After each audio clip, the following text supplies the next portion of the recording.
आजादी है। थोड़ा सा बात कड़वा लगेगा, नहीं बोलिए, लेकिन इतना स्पष्ट है, अगर अपना लाश हम सड़ाएंगे और जान हथेली पे लेके जाएंगे और बेरोजगार युवा घर में घुट घुट के मरेंगे, उसके बाद भी मानसिक गुलामी करेंगे, तो चुल्लू भर पानी में नाक डुबा के मर जाना चाहिए। आप मान के चलिए कोई टेंडर हो रहा है, उसमें विधायक जी को दलाली चाहिए, विधायक जी को दलाली चाहिए, जो हमारे विधायक हैं, क्या नाम है उनका, अनवर आलम साहब जी को दलाली चाहिए, दलाली चाहिए। किस तरीके का दलाली? उसके बाद जो भी पदाधिकारी, अनवर आलम जी किस तरीके का दलाली लेते हैं? आप बड़ा खुलासा कर रहे हैं, बताइए किस तरीके का दलाली लेते हैं? देखिए जो परसेंटेज का जो खेल चल रहा है, दलाली लेते हुए वीडियो वायरल होता है, सभी लोग देख लेते हैं, जान लेते हैं, उसके बाद भी अपने पद पे वो कायम है। घृणा आती है ऐसे सरकार पे, ऐसे लोग पे। रूबी तिवारी जी ने जिस प्रकार से वार्ड पार्षदों को खरीदा है, उस चीज को हमें नहीं लगता कि कोई नहीं जानता होगा। मेयर का चुनाव खरीद फरोख्त पूर्ण रूपेण है, इस चीज को सभी जानते हैं। वो कहा है कि उन लोगों को बोली ज्यादा कौन लगा दे। 2 लोग चुनाव लड़ रहे हैं, 3 लोग चुनाव लड़ रहे हैं, कोई लगा दिया 3 लाख रुपया, तो कोई कह दिया नहीं हम 4 लाख देंगे, तो नहीं भैया जो ज्यादा देगा उसी से बिकेंगे। तो ये 4 लाख 5 लाख ये बिकने का दौर चल रहा है, जो ज्यादा बोली लगा दे वहाँ लोग जाने के लिए तैयार है। अगर कमीशन खोरी चलेगा तो अच्छे रोड को हम लोग कैसे देख पाएंगे भाई?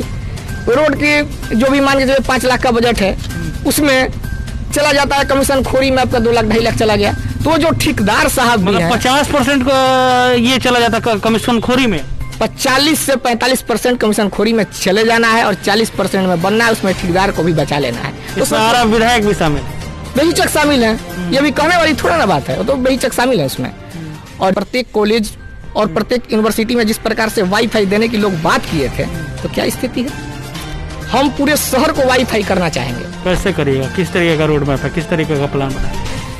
आपका अपना आशा एक भारत को सब्सक्राइब करिए भैया, और साथ ही साथ बेल बटन दबाना ना भूलें, क्योंकि बेल बटन दबाइएगा तभी तो खबर फटाफट पाइएगा।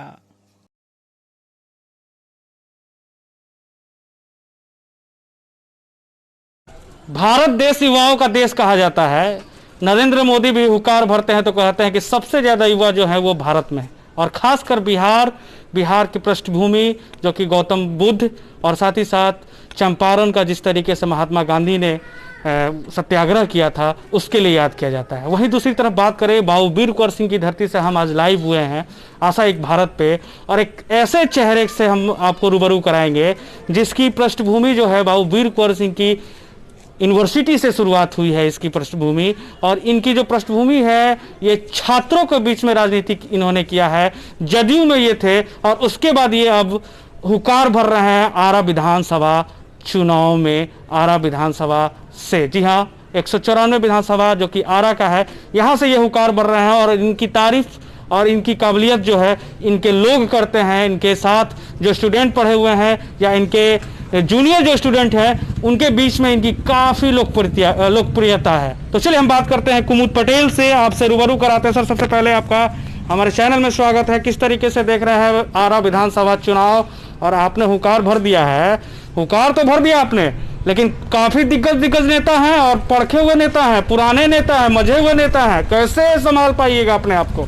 देखिए, बहुत बहुत धन्यवाद। पहले मैं आपके चैनल के माध्यम से सभी को धन्यवाद देना चाहता हूं, और एक बात मैं स्पष्ट कर देना चाहता हूं। देखिए, जैसा कि आप जानते होंगे कि हम लोगों ने लंबे समय से, लंबे अरसे से छात्र राजनीति किया है और राजनीति की बारीकी को समझा है, और आज के परिवेश में युवा नेता वही हो रहे हैं जो कि नेता के बेटे हैं। जैसा कि आपने कहा भी कि बहुत सारे दिग्गज नेता हैं, बहुत सारे दिग्गज नेताओं के बेटाओं को जिस प्रकार से स्थान दिया जाता है और जिस प्रकार से चुनाव के मैदान में उन्हें लाया जाता है, तो एक बात क्लियर रहता है कि भाई अगर आप युवा हैं, युवा नेता बनना चाहते हैं, तो आपकी पृष्ठभूमि क्या है, नेता के बेटा है कि नहीं है।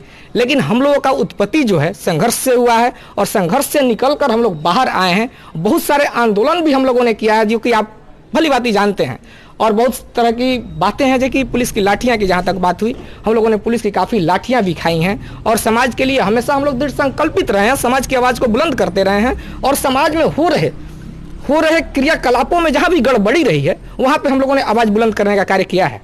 अच्छा, एक सवाल ये भी उठ रहा है कि अभी आरा विधानसभा जो है इसमें बीजेपी का कैंडिडेट ही उतारेगी एनडीए, जहाँ तक लग रहा है। दूसरी तरफ बात करें तो आरजेडी के अनवर आलम हैं, विधायक हैं, आरजेडी का टक्कर होगा बीजेपी से, और तीसरा नंबर आपका है। तो त्रिकोणीय लड़ाई की ओर आरा अग्रसर हो रहा है क्या? आपके आने से क्या लग रहा है? किस तरीके से आप देख रहे हैं आरा का विधानसभा चुनाव? देखिए, एक बात तो हम स्पष्ट कर देना चाहते हैं, जो अभी शहर की बदहाल स्थिति है, सड़कों की स्थिति देख लें, स्वास्थ्य की स्थिति देख लें, जिस प्रकार से बेरोजगारी चरम सीमा पे है, इन सभी चीजों को देखते हुए जनता में काफी आक्रोश है। जनता चाहती है कि परिवर्तन हो, क्योंकि चुनाव के समय ही लोग तरह तरह के वादा करते हैं लेकिन उस पर खरा नहीं उतर पाते हैं। ये काफी दुर्भाग्यपूर्ण है। लेकिन जिस प्रकार से तरह तरह के वादों का दौर चला, जिस प्रकार से झूठे वादे किए गए और जिस प्रकार से युवाओं को गुमराह करने का ये खेल चला, तो आज के परिवेश में युवा काफी चीज समझ चुके हैं। अच्छा, हाँ। और अब हम आपको एक बात और स्पष्ट कर देना चाहते हैं, जैसा कि आप सभी काफी दिन से देख रहे होंगे, एक कोरोना का जो केस आया था सदर अस्पताल के अंदर, सदर अस्पताल के अंदर 2-2 दिन तक लाश सड़ती है। हमारे यहाँ आपके घर के परिवार की होती है, इस सरकार को शर्म तक नहीं आती है। हमारे घर के परिवार का लाश सड़ाएंगे हम, और जान जोखिम पे डालकर जो सड़क की अभी स्थिति है, उस सड़क से हम जान हथेली पे रख के जाएंगे। और बेरोजगारी चरम सीमा पे है। जिस युवा का एज एक्सपायर कर रहा है, वो घर में घुट घुट के मर रहा है, घुट घुट के मरेंगे हम। ऐसा स्थिति उत्पन्न क्यों कराया गया? उसके बाद भी अगर जो भी लोग हैं, आपके चैनल के माध्यम से हम कहना चाहते हैं, जो भी लोग मानसिक गुलामी कर रहे हैं, थोड़ा सा मेरा बात कड़वा लगेगा, आपके चैनल के माध्यम से कहना चाहते हैं, खुल के बोलिए, आजादी है। थोड़ा सा बात कड़वा लगेगा, नहीं बोलिए, लेकिन इतना स्पष्ट है, अगर अपना लाश हम सड़ाएंगे और जान हथेली पे लेके जाएंगे और बेरोजगार युवा घर में घुट घुट के मरेंगे, उसके बाद भी मानसिक गुलामी करेंगे, तो चुल्लू भर पानी में नाक डुबा के मर जाना चाहिए। आज के जनता को समझना होगा, आज के युवा को समझना होगा, आज के परिवेश में किस प्रकार की राजनीति फलनी फूलनी चाहिए, इन सभी चीज को समझने की आवश्यकता है। दूसरी तरफ आप बात कर रहे हैं कि यहाँ पे जिस तरीके से कोरोना में मरीज की मौत हो जाती है 2 दिन के बाद, और परिवेश जो है यहाँ का जिस तरीके का राजनीति है वो डगमगाया हुआ है, आपको जनता क्यों चुने? आप में क्या क्वालिटी है? आप क्यों, आपको ही आरा की जनता चुने और आपको विधायक बनाए? आप भी तो पलट जाइएगा, आप भी नेता हैं, आप भी कल होके कुछ और कहिएगा, और जब सत्ता आ जाएगी तो फिर उसके बाद आप भी चेंज हो जाइएगा। देखिए, हमारे संघर्ष को लोगों ने देखा है, और हमने काफी, जहां भी मैं जदयू पार्टी में भी रहा था, तो जहां जदयू पार्टी गलती करती थी, डीटीओ में दलाली का मामला रहा हो, विश्वविद्यालय कैंपस में हो रहे भ्रष्टाचार का मामला रहा हो, कहीं भी रोड सड़क की स्थिति का मामला रहा हो, बिजली विभाग का मामला रहा हो, वहां पर हमने आवाज उठाने का कार्य किया है। और इस बात को मैं आपके चैनल के माध्यम से कहना चाहता हूं कि सभी जानते हैं इस बात को कि मैंने आवाज को बुलंद किया है और लड़ाई लड़ने का कार्य किया है, तो मैं आगे भी आवाज बुलंद करूंगा और आगे लड़ाई लड़ूंगा, और जनता के हुकूमत के लिए हमेशा मैं खड़ा रहूंगा, दृढ़ संकल्पित रहूंगा। क्या परिवर्तन आएगा आपके आने से आरा में? आइए बैठते हैं, बैठ के बात करते हैं, इधर आ जाइए, बैठ के बात करते हैं। आपके आने से आरा में क्या परिवर्तन आएगा, क्या लगता है? देखिए, एक बात हम पहले स्पष्ट कर दें, आप अभी जैन कॉलेज के अंदर चले जाइए। जिस प्रकार से हमारे विधायक जी भी जब गए थे जैन कॉलेज में, युवाओं से मिले थे, तो बोले थे कि हम कॉलेज को बढ़िया कर देंगे, स्ट्रीट लाइट लगा देंगे, जो भी लड़के कैंपस के अंदर क्यूज वगैरह करते हैं उनको क्यूज करने में सुविधा होगी। हुआ क्या? जाके देख लीजिए ना, आप देख सकते हैं, वो तो सब पारदर्शी है, लोग कहने के लिए आते हैं। लेकिन मेरा सवाल ये है कि आपका परिवर्तन क्या होगा, क्या क्या स्टेप होगा जो कि आरा के विकास के लिए होगा, या आरा में वो चेंज आना जरूरी है? आप क्या लाइएगा? देखिए, पहले तो आज के जो छात्र हैं, छात्र के पास उतना पैसा नहीं होता जो कि नेट यूज करे, पढ़ने में उन लोगों को काफ़ी दिक्कतें होती हैं आज के परिवेश में। तो हम पहले चाहेंगे कि प्रत्येक कॉलेज और प्रत्येक यूनिवर्सिटी में जिस प्रकार से वाईफाई देने की लोग बात किए थे, तो क्या स्थिति है? हम पूरे शहर को वाईफाई करना चाहेंगे। कैसे करिएगा? किस तरीके का रोड मैप है, किस तरीके का प्लान बनाएगा? देखिए, किसी कार्य को करने के लिए एक रोड मैप तैयार किया जाता है। अगर हम लोग विधानसभा जीत के आते हैं तो हम लोग चाहेंगे कि अपना रोड मैप उस समय बनाएंगे, कैसे हम लोग छात्रों को और कैसे युवाओं को हम वाईफाई युक्त करें। उसके लिए हम लोगों ने पूरा मैनिफेस्टो तैयार रखा है, और उसको हम लोग आप लोगों के सामने रखेंगे, आगे भी प्रेस कॉन्फ्रेंस होंगे, बताएंगे कि हम लोग का क्या क्या मोटिव है आगे करने के लिए। और सब छात्र युवाओं पे विशेष हम लोगों का फोकस रहेगा ताकि उनका भविष्य अंधकारमय नहीं हो। और क्या? देखिए, मैं नगर निगम के बारे में भी चर्चा करना चाहूँगा। रोड का स्थिति गंदा है, मैं चाह रहा था कि आप अपने से खुद से बोल दे। बहुत सारा रोड जो आप ही के जगदेव नगर के बगल में ही बाजार समिति है, रोड का स्थिति आपने देखा होगा। साथ ही साथ बिहारी मिल जो कि NH है, उसका भी रोड की स्थिति आपने देखी होगी। चले जाइए चौक पे, चौक का रोड का स्थिति आपने देखा होगा। KG रोड की स्थिति देखी होगी आपने। मतलब आरा का कोई ऐसा कोना नहीं बचा हुआ है कि जहाँ रोड जर्जर स्थिति में ना हो। उसके बावजूद भी आपने ये बात अभी तक नहीं रखा है। मैं सोच रहा हूँ कि कभी आप बात रखें। देखिए, एक बात मैं स्पष्ट कर देना चाहता हूँ, आज के परिवेश में जो दलाली का खेल चल रहा है, किस तरीके का दलाली? ऊपर से लेके नीचे तक। क्या दलाली होती है बताइए। मान के चलिए कोई टेंडर हो रहा है, उसमें विधायक जी को दलाली चाहिए। विधायक जी को दलाली चाहिए, जो हमारे विधायक हैं, क्या नाम है उनका? अनवर आलम साहब जी को दलाली चाहिए। दलाली चाहिए। किस तरीके का दलाली? उसके बाद जो भी पदाधिकारी, अनवर आलम जी किस तरीके का दलाली लेते हैं? आप बड़ा खुलासा कर रहे हैं, बताइए किस तरीके का दलाली लेते हैं? देखिए, जो परसेंटेज का जो खेल चल रहा है पूरे बिहार के अंदर, मेरे ही विधानसभा के अंदर नहीं, पूरे बिहार के अंदर जो दलाली का खेल चल रहा है, परसेंटेज का खेल चल रहा है, और जिस प्रकार से लगता है कि एक बांधा हुआ, बोलते हैं जैसे कि अरे इतना तो मेरा बांधा हुआ है, जो भी ये खेल पूरे बिहार के अंदर चलेगा। अनवर आलम जी का भी बांधा हुआ है, प्रत्येक लोगों का बांधा हुआ है, अनवर आलम जी का भी बांधा हुआ है। कितना बांधा हुआ है कुछ पता है? मतलब आपको पता है, बताइए कुछ, हम लोगों की जनता तक बात जाए। विभाग में जाके जी आप पूछ लीजिए, जी, कभी जाइएगा आम आदमी बन के जाके पूछिएगा कि विधायक जी का कितना परसेंट है, SDO साहब का कभी गए? आप कभी गए? मालूम तो किए होंगे तभी बता रहे हैं आपके अनवर आलम भी ये काम कर रहे हैं, या अनवर आलम भी इस तरीके का जो आपने बोला कि अभी उन पे लगाया है आपने, तो इस तरीके का वो पैसा लेते हैं, आपको पता होगा। देखिए, एक बात कहना चाहेंगे तो जग जाहिर है ना, इस चीज को तो सभी लोग जानते हैं कि किस प्रकार से कमीशन खोरी का ये खेल चल रहा है। उसके बाद अगर कमीशन खोरी चलेगा तो अच्छे रोड को हम लोग कैसे देख पाएंगे भाई? रोड की जो भी मान के चलिए 5 लाख का बजट है, उसमें चला जाता है कमीशन खोरी में आपका 2 लाख 2.5 लाख चला गया, तो जो ठेकेदार साहब भी हैं, 50% ये चला जाता कमीशन खोरी में।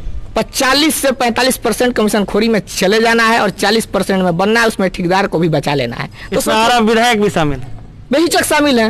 ये भी कहने वाली थोड़ा ना बात है, वो तो बेहिचक शामिल है उसमें। और जिस प्रकार से आप देख लीजिए, जब उतने दिन से ये लोग कार्य कर रहे हैं, तो रोड की स्थिति यही रहती क्या? नगर निगम अरबों का बजट पास हो रहा है, उसके बाद भी रोड की यही स्थिति रहती।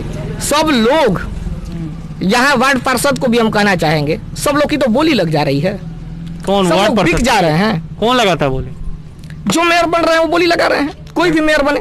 अभी तो रूबी तिवारी जी ने जिस प्रकार से वार्ड पार्षदों को खरीदा है, उस चीज को हमें नहीं लगता कि कोई नहीं जानता होगा। मेयर का चुनाव खरीद फरोख्त पूर्ण रूपेण है, इस चीज को सभी जानते हैं। इस मैंने चैनल के माध्यम से ग्राउंड पे जाइए ना, कितना बिकते हैं, जाके वार्ड पार्षद से पूछ लीजिए। आपको पता होगा ना, आपने बताया कि बिकते हैं, तो इसका मतलब आपने रिसर्च किया होगा। वार्ड पार्षद लोग, हम तो नहीं जानते, हमको आप बता रहे हैं, तो हम इसीलिए जानना चाहते हैं, पूरी तरीके से जानना चाहते हैं। बताइए। देखिए, उन लोगों का है कि उन लोगों को बोली ज्यादा कौन लगा दे। 2 लोग चुनाव लड़ रहे हैं, 3 लोग चुनाव लड़ रहे हैं, कोई लगा दिया 3 लाख रुपया, तो कोई कह दिया नहीं हम 4 लाख देंगे, तो नहीं भैया, जो ज्यादा देगा उसी से बिकेंगे। तो ये 4 लाख 5 लाख ये बिकने का दौर चल रहा है, जो ज्यादा बोली लगा दे वहां लोग जाने के लिए तैयार है। ये स्थिति जब समाज के अंदर होगी तो समाज में विकास की जो पटकथा लिखने की कोशिशें हैं वो कैसे होंगी, हम पूछना चाहते हैं आपसे। तो मैंने आपने अनवर आलम के बारे में भी बोल दिया, आपने जदयू क्यों छोड़ा? ये सवाल बहुत लोग पूछना चाहेंगे, दर्शक भी जानना चाहते हैं। बहुत दिनों से जदयू में सक्रिय नेता थे, जदयू के छात्र नेता भी रह चुके हैं आप, और उसके बाद आपने जदयू छोड़ दिया, ऐसा क्यों? देखिए, एक बात तो स्पष्ट है, जैसे कि आज के परिवेश में युवाओं के बीच काफ़ी लोग हमें मानते हैं, चाहते हैं। सभी लोगों ने कहा कि भैया आपको चुनाव लड़ना चाहिए, तो चुनाव के लिए आपने जदयू छोड़ दिया? सुन लीजिए, पहले बात सुनिए। चुनाव लड़ना चाहिए, तो अगर हम युवा राजनीति कर रहे हैं तो स्वाभाविक है चीज कि युवाओं को भागीदारी मिलनी चाहिए। पहली बात, भागीदारी भी मिलनी चाहिए।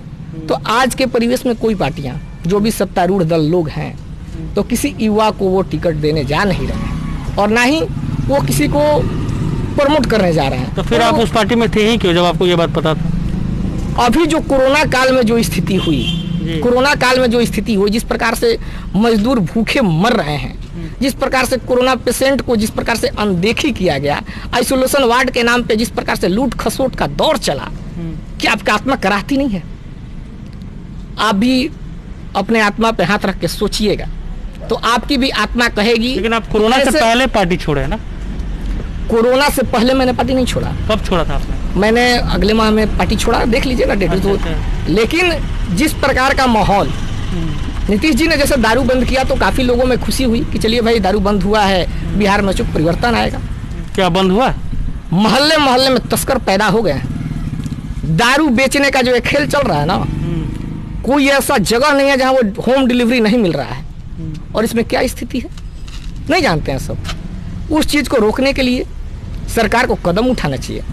क्यों तरह तरह के वादे होंगे तो आप कैसे सोचेंगे कि अपना समाज बदल जाएगा, समाज में परिवर्तन हो जाएगा? तो कहने से कुछ नहीं होता है, उसको करने की आवश्यकता है। इसके लिए सरकार को सोचने की आवश्यकता है। सरकार को नहीं पता है, प्रशासन को नहीं पता है कहाँ कहाँ दारू बिक रहा है। सब जानते हैं, सब मिले जुले लोग हैं। तो अभी आरा विधानसभा में आप चुनाव लड़ने जा रहे हैं। आखिरी सवाल मेरा ये रहेगा कि आरा विधानसभा को किस तरीके से देख रहे हैं? त्रिकोणीय देख रहे हैं या फिर बीजेपी और आरजेडी का गढ़ है, या तो बीजेपी जीतेगी या आरजेडी जीतेगी, या फिर आपका भी कोई चांस है? कितने आपके जन समर्थक हैं? किस तरीके से आपकी कैंपेनिंग चल रही है? किस तरीके से आप कौन से पार्टी में जा रहे हैं, या पार्टी से भी चुनाव लड़ने जा रहे हैं तो पार्टी का भी चुनाव नाम बताइए कि कौन से पार्टी में जा रहे हैं? ये सब देखिए, जिस प्रकार से कोरोना काल में पार्टियां ने लोगों को गुमराह किया, पूर्ण रूपेण गुमराह किया, जो सत्ता में है जो विपक्ष में है। विपक्ष में जिसके विधायक भी हैं उनको तो कुछ करना नहीं है, रोना रोते चल रहे हैं। जो विधायक हैं वो भी रो रहे हैं। अरे भैया मेरे, समाज के लिए जब करने की बारी आई तो आप ऐसा क्यों कर रहे हैं? और जहां तक चुनाव पूछ रहे हैं कि त्रिकोणीय होगा या दो लोगों के बीच लड़ाई रहेगी, तो मैं एक स्पष्ट कर देना चाहता हूं आपको, आज का युवा जग चुका है। अरे मीटिंग भी हो रही है, आप लोग देख भी रहे होंगे। प्रत्येक जगह हमें युवाओं का पुरजोर समर्थन मिल रहा है। और मैं अपने से खड़ा नहीं हो रहा हूँ, हमें युवा लोगों ने ही कहा कि आपको मैदान में आना चाहिए। तो मैंने मैदान में आने का फैसला किया। उस दरम्यान हमसे अनिल कुमारी, जो कि जनतांत्रिक विकास पार्टी के राष्ट्रीय अध्यक्ष हैं, उन्होंने हमसे संपर्क किया। उन्होंने कहा कुमुद जी, हम युवा को आगे बढ़ाना चाहते हैं। उनका ये बात हमें बहुत अच्छा लगा। चलिए भाई, युवा के लिए कोई सोचा तो। वो बोले कि आप हमारे दल से चुनाव लड़िए, हम आपको चुनाव लड़ाएंगे। पार्टी ज्वाइन करेंगे? कब करने वाले हैं? देखिए, मैं उनके पार्टी में जाना चाहूँगा। मिलन समारोह मैंने रखा भी है। कब? 7 तारीख को, दिन सोमवार को। मैं कहाँ होगा? जगदेव नगर मोड़ के पास हम लोग मिलन समारोह एक रखे हैं, उसमें हम पार्टी में जाएंगे। और उसी दिन क्यों वो पार्टी में क्यों जा रहे हैं? जदयू इतनी बड़ी पार्टी थी, उसको छोड़ के आप इस पार्टी में जा रहे हैं, ऐसा क्यों? देखिए, टिकट के लिए? देखिए, टिकट की बात बहुत सारे लोग बोलेंगे कि टिकट के लिए आप जा रहे हैं उस पार्टी में, इसलिए मैं पूछ रहा हूँ। जनता का सवाल है कि आप टिकट के लिए जा रहे हैं। देखिए, एक बात मैं स्पष्ट कर देना चाहता हूँ। मैं पहले भी जानता था, आज भी जान रहा हूँ और समझ भी रहा हूँ कि जदयू पार्टी में आज ही नहीं, 50 साल बाद भी किसी युवा को टिकट मिलने नहीं जा रहा है। क्योंकि ऑलरेडी उनके सारे टिकट बिके हुए हैं, नेता के बेटाओं सेठ हैं। और उसके बाद जो टिकट बचे भी हैं, वहाँ पे बहुत बड़ा खेल है। और समाज में जिस प्रकार की राजनीति इन लोगों ने करना शुरू किया है, गंदी राजनीति, ओछी राजनीति, उस राजनीति को परिवर्तित करने की आवश्यकता है आज के परिवेश में। तो इसलिए आप चेंज करना चाहते हैं? हम चाहते हैं कि राजनीति को चेंज करना चाहते हैं, बदलाव लाना चाहते हैं। हम पूरे बिहार के अंदर चाहते हैं कि बदलाव आए और जो विकास की नई पटकथा दिखनी चाहिए समाज के अंदर, लोगों के अंदर। बस मेरा एक ही एजेंडा है, समाज का विकास हो। और जिस प्रकार जहां जहां जो समस्याएं हैं, उस समस्याओं का निराकरण हो। जैसे आप ब्लॉक के अंदर चले जाएं आज के डेट में, तो ब्लॉक की क्या स्थिति है आप लोगों से छिपा हुआ है क्या? एक गरीब व्यक्ति गांव से चलकर आता है, देखते होंगे आप लोग, सर पे गमछी होता है, पजामा फटा सा होता है। वो ब्लॉक के अंदर जब कार्य के लिए जाते हैं तो उनसे दलाली की मांग कर दी जाती है। वो बेचारे लौट के घर जाते हैं, किससे कर्जा लेके आते हैं, तब जाके ब्लॉक जाते हैं, तब उनकी काम होती है। क्या ऐसी स्थिति रहेगी तो हमारा समाज कैसे सुदृढ़ होगा? हमारे समाज में कैसे परिवर्तन होगा? कैसे आप सोचते हैं?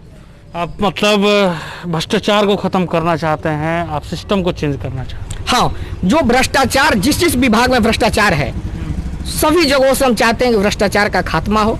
और एक बात और कहना चाहेंगे, हमारे वाइस चांसलर महोदय, हाँ वीसी साहब बहुत चर्चाओं के विषय में रहते हैं, उनका भी ऑडियो वीडियो भी वायरल हुआ था। देखिए, तो हंसने वाली बात है, कितना बड़ा दुर्भाग्य की बात है कि एक वाइस चांसलर का दलाली लेते हुए वीडियो वायरल होता है, सभी लोग देख लेते हैं, जान लेते हैं, उसके बाद भी अपने पद पे वो कायम है। घृणा आती है ऐसे सरकार पे, ऐसे लोग पे, कि इतना वीडियो। आपने क्या किया? आपने मतलब जाकर आंदोलन किया या आपने वहां पे जाके ये किया, आवाज उठाई? देखिए, मैंने अभी तो मैं छात्र राजनीति में नहीं हूँ, लेकिन मैंने प्रेस कॉन्फ्रेंस के माध्यम से और छात्र नेताओं से भी हमारी बात हुई थी, तो हमने कहा कि भाई आप लोग आंदोलन चला, लेकिन आंदोलन चलने के बाद भी कोई रिजल्ट निकल के नहीं आया, तो सरकार कहीं ना कहीं मिली हुई है ना। आप आंदोलन कर लें, उसके बाद वो प्रशासन के द्वारा लाठियां चटकवाएंगे, गोड़ हाथ तुड़वाएंगे मार के, उनको जब रहना ही है पद पे, तो क्या माननीय मुख्यमंत्री जी नहीं देख रहे होंगे क्या? पूरा जब वायरल है वीडियो, सब लोग वीडियो को देख चुका है, उसके बाद कैसे वो भाई काबिज है अपने पद पे? क्यों काबिज, आप ही बता दीजिए। वही मिले जुले लोग हैं, सरकार के मिले जुले लोग हैं। वहां तक सिस्टम तक कौन है? वाइस चांसलर महोदय हैं, सिस्टम तक टोटल पैसा पहुंच रहा है। तभी तो हम आपसे पूछना चाहते हैं, आखिर क्यों पद पे हैं? उन्हें तो हटा दिया जाना चाहिए था ना, लेकिन क्यों नहीं हटाया? सरकार बचा रही है, सरकार बचा रही है, नीतीश कुमार बचा रहे हैं, स्पष्ट बचा रहे हैं। तो चलिए देखिए, इन्होंने काफी खुलकर बातें रखी हैं, ये युवा नेता कुमुद पटेल, और जो कि युवा नेता इसलिए मैं कह रहा हूं क्योंकि युवाओं के बीच में इनकी लोकप्रियता जो है वो काफ़ी बढ़िया है, काफ़ी लोग इनको पसंद करते हैं। इनके चाहने वाले ये तक कहते हैं कि आरा के भावी विधायक हमारे कुमुद पटेल भैया हवन, और भोजपुरी में नारा भी लगाता है लोग। तो इस तरीके से हमने आपको दिखाई कि क्या क्या इनका एजेंडा है, किस तरीके से ये आने वाला चुनाव जो है, विधानसभा चुनाव जो है, लड़ने जा रहे हैं। और ख़ासकर इन्होंने स्पष्ट रूप से कह दिया है कि छात्र के हितों के लिए ये वाईफाई जो है, वाईफाई जोन बना देंगे पूरे आरा शहर को, रोड की जो जर्जर स्थिति है उसको ठीक करेंगे। यहाँ तक विधायक पे एलिगेशन भी लगाया है इन्होंने, माननीय अनवर आलम पे इन्होंने साफ तौर पर कहा है कि जिस तरीके से भ्रष्टाचार कर रहे हैं। और आशा एक भारत के लिए मैं रैना सिंह, सहयोगी टूना कुमार के साथ खबर यहीं तक।